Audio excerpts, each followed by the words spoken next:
Viewers and subscribers, you're welcome back again. Let me just do a quick one. The military have also joined in trying to dissuade Nigerians from joining the protest. And this one is the most shameful aspect of it. I've never seen it in this manner.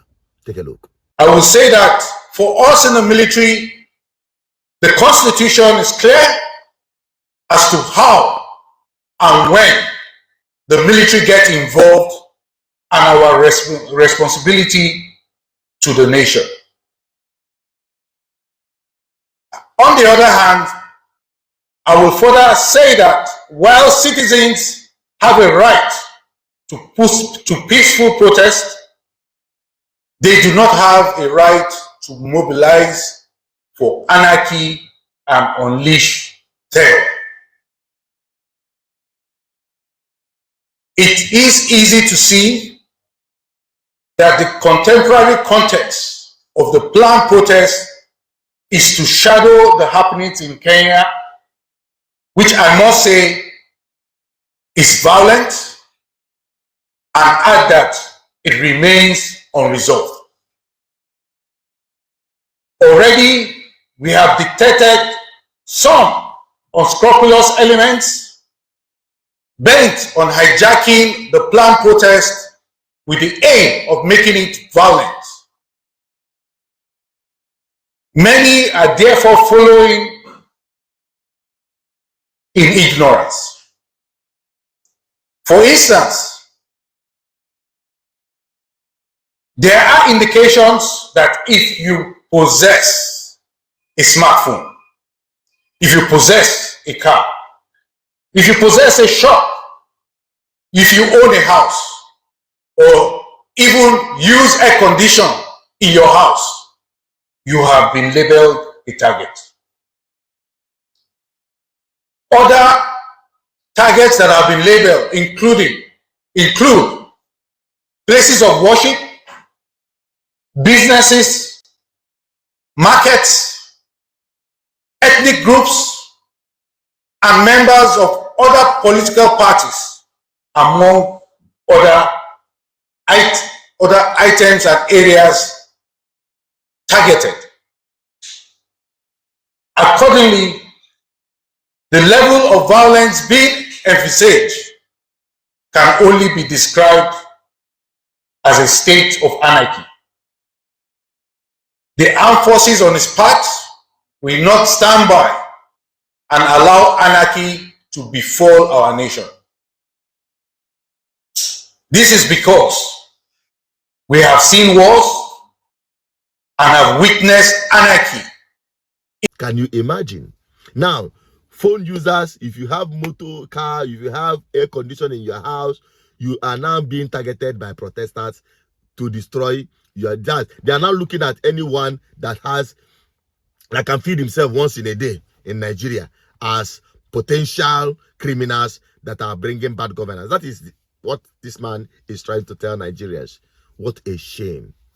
What a shame. That is to tell you how they are panicking. In fact, I don't even know why Nigeria should be even schedule a date for this protest. Protest, no, they get date. Nigerians, protest, no, they get date. You know, they look for people who will lead the protest. Nobody's leading the protest. In fact, the protest leaders have already been listed, including security, which this military have failed to put into the right place. These are the people we expect this military to go and arrest. Insecurity, go and arrest it. Poverty and hunger, have you arrested those ones? What about the minimum wage? You pass 70,000 naira as minimum wage and you pride yourself as you have achieved a lot. What a shame. When the 70,000 naira minimum wage cannot buy one bag of rice and cannot fuel a car to the full. Now, let us consider this. How much liter of PMS can the minimum wage as we have today purchase? Considering in 1999, 3,000 minimum wage could get 150 liters of fuel. In 2000, 7,500 minimum wage could purchase 341 liters of fuel. In 2011, 18,000 naira minimum wage could get you 277 liters of fuel. In 2019, 30,000 naira minimum wage could get you 206 liters of fuel. Now today, in 2024, 70,000 naira minimum wage can only get you 93 liters of fuel. This is the actual cost of inflation. Can you imagine? And these people are bold. Let me tell you, Nigerians, the day you lose your fear, that is the day they lose their power.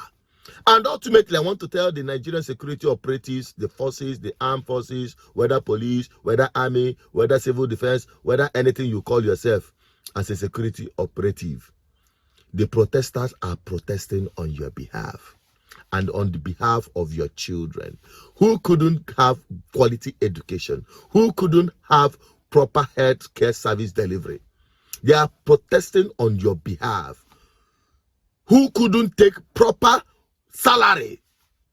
People who are giving their all and ultimately dying to secure Nigeria. Yet, you are treated like slaves. Your pensions are not guaranteed. Your take-homes are not guaranteed, cannot even transport you home. Your salaries are nothing to write home about. And you are trying to protect the criminals who are making your lives miserable, even as a security operative. The politicians you're trying to protect are your problem, not the protesters. So Nigerians will protest. Your duty is to protect Nigerians and not to protect politicians. That is the truth. And this truth is coming from Nigerians through GGM.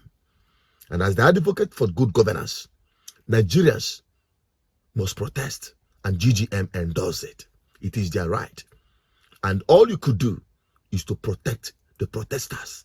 And if you do otherwise, the world is watching.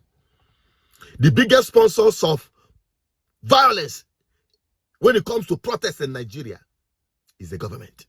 The attack on the youth started in Alausa here when a notorious transporter in Lagos, a notorious union leader, sent his thugs to attack the unarmed youths in Alausa.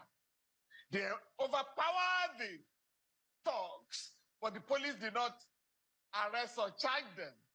The same thing happened in Abuja, in Benin, in Port Harcourt and other places. And of course, until the government decided to unleash people you call hoodlums and thugs on the young people. When that did not work, the government sent troops, armed soldiers, to engage in killing of young people. In 1 week, about 99 people were killed in Lagos. I don't want to talk about Ogbomoso, Ibadan, Port Harcourt, and Benin, and other places where young people were shot at, where young people were killed. So the violence that characterized the end of the NSAS protest was instigated and fueled and sponsored by the government. We have not forgotten the way they sponsored violence during the NSAS. They are going to fail this time, because I heard they are mobilizing people, the youths, who are going to stage counter protests and trigger violence. Let them come out. The hunger in Nigeria will eat them up. Nobody is warning anybody. It is only an advice. It is only because the hunger where they Nigeria now, they are not afraid to do anything or lose anything than to confront anything that will stand against them to end their frustration. It has gotten to the breaking point, and that is the situation of things.